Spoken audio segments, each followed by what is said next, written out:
E ora benvenuta a Laura Zoratti dell'ERSA, Tecnica Statistica. Benvenuta a Casa Friuli. Buon pomeriggio. E benvenuto anche al direttore della Coldiretti Friuli Venezia Giulia, Gino Vendrame. Benvenuto anche a lei. Buon pomeriggio a tutti, grazie. Allora, Laura Zoratti, lei ha elaborato i dati del report 2021 insieme al suo collega Daniele Rossi e facendo un'analisi, diciamo un bilancio agricolo positivo per il 2021.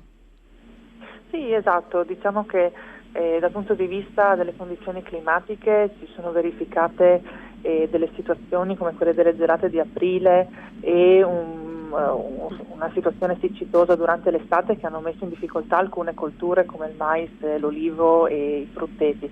Pertanto si sono resi necessari degli interventi irrigui ove disponibili per limitare i danni alle colture. Tuttavia si assiste a un andamento positivo per quanto riguarda le superfici destinate a vite, mais e soia, con una vite che supera i 28.000 ettari, i mais di più di 46.000 ettari in regione e la soia che sfiora i 60.000 ettari coltivati, e rimangono le principali colture agricole della regione. Sono state registrate in aumento infatti anche le superfici coltivate a melo, che hanno superato i 1.300 ettari con un più 8%, e poi anche alcune colture minori, quale il nocciolo e il lampone, con il primo che dopo un progressivo aumento negli ultimi anni ha superato i 380 ettari e il lampone che durante quest'anno ha avuto un incremento importante e ha raggiunto i 24 ettari. Ecco, Gino Vendrame, parlando di condizioni climatiche, dunque abbiamo visto che per fortuna per l'agricoltura è andata abbastanza bene nel 2021, invece ora come sta andando? Ma c'è un po' di preoccupazione di fondo perché vediamo che le nevicate in montagna non sono state per niente abbondanti e magari anche se la maggior parte delle persone pensano all'acqua nel periodo invernale, si pensa che l'agricoltura serva solo nel periodo primaverile estivo. In realtà le nevicate e anche la piovosità, chiamiamola normale, nei mesi autunno-inverno fanno sì che le riserve idriche abbiano sempre un attingimento. Le nevi poi con lo scioglimento nel periodo primaverile portano poi l'acqua che scende a valle. La neve è la riserva naturale, appunto, fa da riserva idrica alla nostra agricoltura.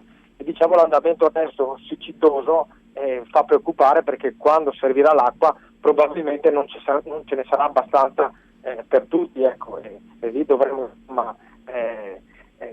sperare che i consorzi di bonifica sappiano centellinare l'acqua e anche gli agricoltori sappiano veramente usare con discrezione l'acqua senza abusarne. Certo, perché poi se pensiamo anche alle pompe, quindi a pressione, no? Per bagnare, c'è anche un problema con il caro energia adesso. Esattamente, perché laddove abbiamo dell'acqua con deflusso naturale e magari abbiamo delle canalette da poter utilizzare, il problema pone fino a un certo punto. Laddove invece si devono utilizzare delle pompe di estrazione, lì il caro energia si può sentire, perciò prima sul consorzio di bonifica se l'azienda è consorziata o direttamente sull'azienda stessa se l'azienda preleva con proprie pompe su pozzi privati regolarmente denunciati, perché comunque l'energia da una parte o dall'altra si riverserà sul bilancio aziendale di fine anno.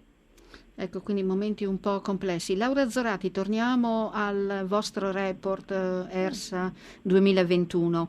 Parlando di zootecnia e pesca, anche qui vediamo però una ripresa dei consumi. Sì, certo, con la ripresa delle attività e l'allentamento di quelle che sono le misure restrittive che sono state indotte dalla pandemia, sono ripresi i consumi di prodotti a base di carne, latte e pesce, e in particolare nel primo semestre del 2021, secondo una rilevazione svolta da Ismea Nielsen, i consumi di formaggio montaggio hanno mantenuto un segno positivo in controtendenza rispetto a una flessione che è stata registrata invece per altri formaggi italiani. Per quanto riguarda il settore ittico, poi la produzione di trota regionale si è riportata ai valori pre-pandemici. Ricordiamo qui che la produzione è la produzione ittica più importante per la regione, quella di trota, Quello che è risultato da questo comparto produttivo è che c'è stato un cambiamento nelle abitudini da parte dei consumatori, che hanno iniziato ad apprezzare non solo il prodotto fresco ma anche quello trasformato. C'è da notare qui anche che è aumentata la produzione di molluschi bivalvi, con particolare riferimento a quella che è la raccolta dei fasolari.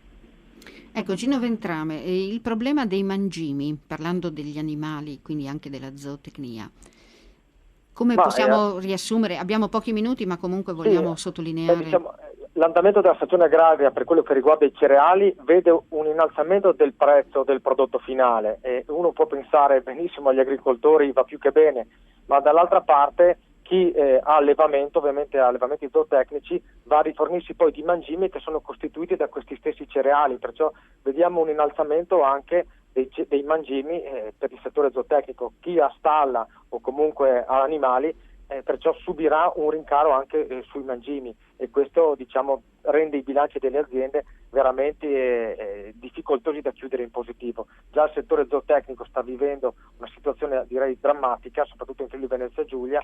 Questo rincaro energetico e di mangimi non certo aiuta. Ecco, Laura Zoratti, chiudiamo con un piccolo accenno sull'allineamento dei prezzi delle culture ai mercati internazionali. Certo, come anticipava prima, i mercati internazionali i mercati regionali si sono allineati a quelli che sono i mercati internazionali dei prezzi, che hanno risentito in positivo, con incrementi di prezzi che per la regione hanno superato anche il 40% nel caso del mais, della soia, del girasole e della colza.